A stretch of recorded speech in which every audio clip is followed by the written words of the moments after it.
Horizon 36 a 3 sites.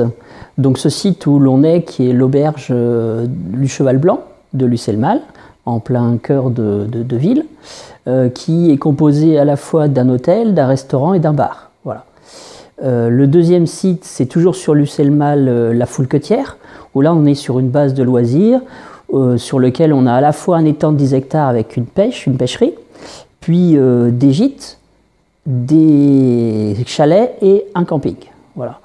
Bien sûr aussi, on a accolé au restaurant là-bas sur la Foulquetière, on a aussi une grande salle de réception où on peut faire mariage, banquet, etc. Donc là, c'est le deuxième site.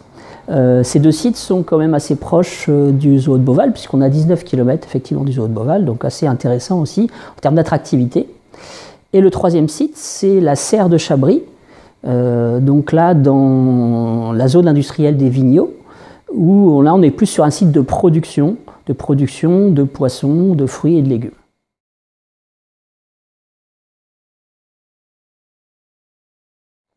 Alors pour ce site du Cheval Blanc, c'est depuis début février, et pour les deux autres, on est sur mai-juin 2023.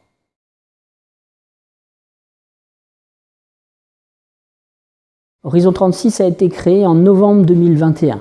On est agréé entreprise d'insertion, pour l'instant pour la partie aquaponique et lombriculture. On a sur ces deux activités 4 salariés et on a également sur les autres activités à peu près autant de salariés, plus une directrice qui chapeaute effectivement l'ensemble.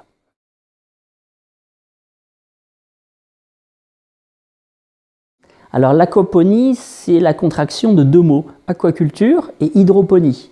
L'aquaculture, donc c'est la production de poissons en bassin, et l'hydroponie, c'est tout ce qu'on mange en tomates ou en fraises, et même beaucoup de légumes, c'est issu de l'aquaponie.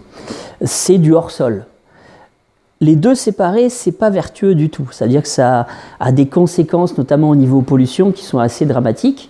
Par contre, quand on réunit les deux techniques, on a un cercle vertueux qui reproduit en fait ce que fait la nature.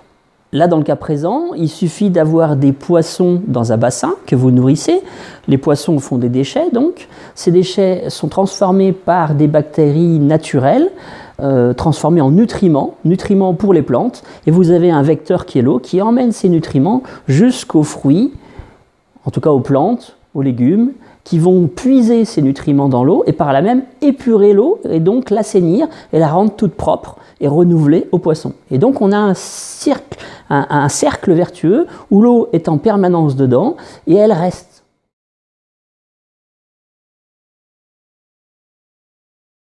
Alors sur le site de Chabris, en ce moment, on est en train d'installer des systèmes aquaponiques. C'est assez long parce que ça veut dire que chaque système doit être construit. On n'achète pas les systèmes tout faits, on les construit. Là, on aura fini l'installation de tous les systèmes et la mise en eau va se faire sur le mois de décembre. Et le but, c'est qu'on attaque la production dans sa totalité au printemps. Donc, c'est-à-dire semi-janvier-février et début de printemps, la production va commencer.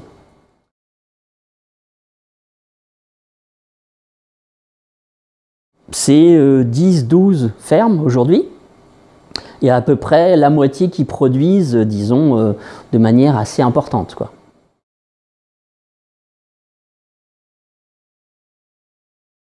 Alors c'est un côté révolutionnaire, effectivement. C'est nouveau en France, même s'il y a des acteurs qui ont essayé de porter le projet depuis une quinzaine d'années.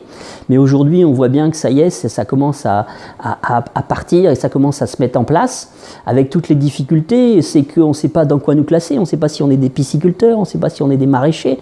Donc avec toutes les difficultés au niveau de l'administration, on n'a pas la case aquaponie. Donc ça, c'est un des challenges également que porte la fédération. Mais on sait qu'aujourd'hui, il y a environ 350 projets qui sont déposés sur les chambres d'agriculture, sur les bureaux des chambres d'agriculture.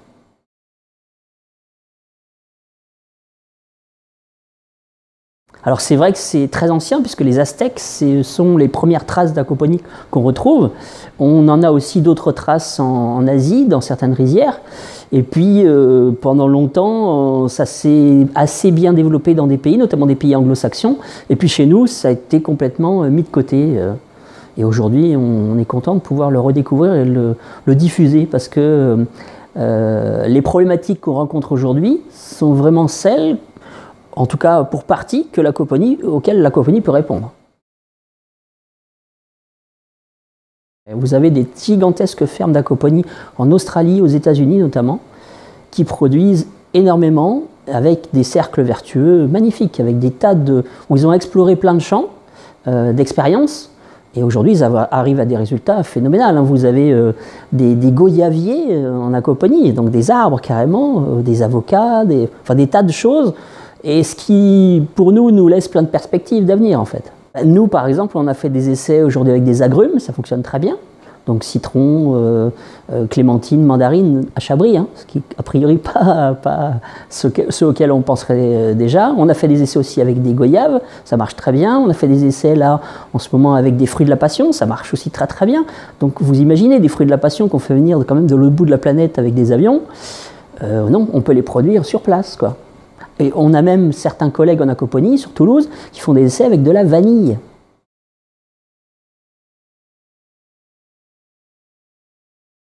Aujourd'hui, on est sur un système qui a véritablement des énormes perspectives d'avenir pour plein de bonnes raisons. C'est à un moment donné rapprocher le fait de produire des produits sains, frais, sur un territoire donné, de le faire en proximité, donc d'éviter toutes les problématiques de transport, de frigo, voilà, qu'on peut trouver actuellement. Et puis c'est aussi, à un moment donné, retrouver cette autonomie de nourriture et tout en résolvant une partie des problématiques qu'on a aujourd'hui avec les changements climatiques et tous ces aléas qui sont de plus en plus importants.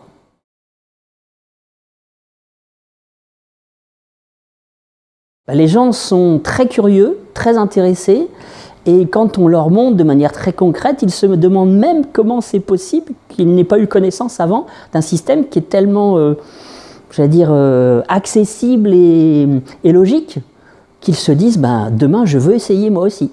Parce qu'en fait c'est possible, même un particulier, avec un peu de formation, peut demain, dans son jardin, ou se mettre à réaliser un petit modèle et avoir une autonomie avec quelques truites, avec des fruits, des légumes, et ça marche très bien.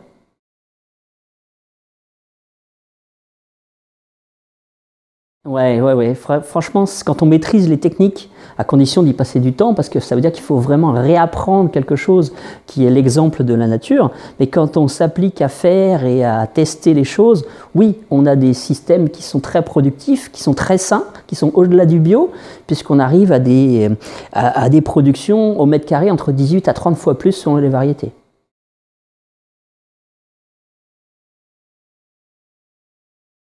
C'est qu'aujourd'hui, dans ce système-là, comme les biologies sont incompatibles entre les poissons, les plantes, on ne peut en aucun cas mettre de produits chimiques, sinon ça veut dire condamner l'une ou l'autre des biologies. Donc ça veut dire que même quand on a un problème, il faut qu'on le gère avec le côté biologique des choses, comme la nature le fait, en alliant un certain nombre de prédateurs, par exemple, qui vont être là, qui vont réguler d'autres plus invasifs. Et pourtant, en France, on ne peut pas avoir le label bio.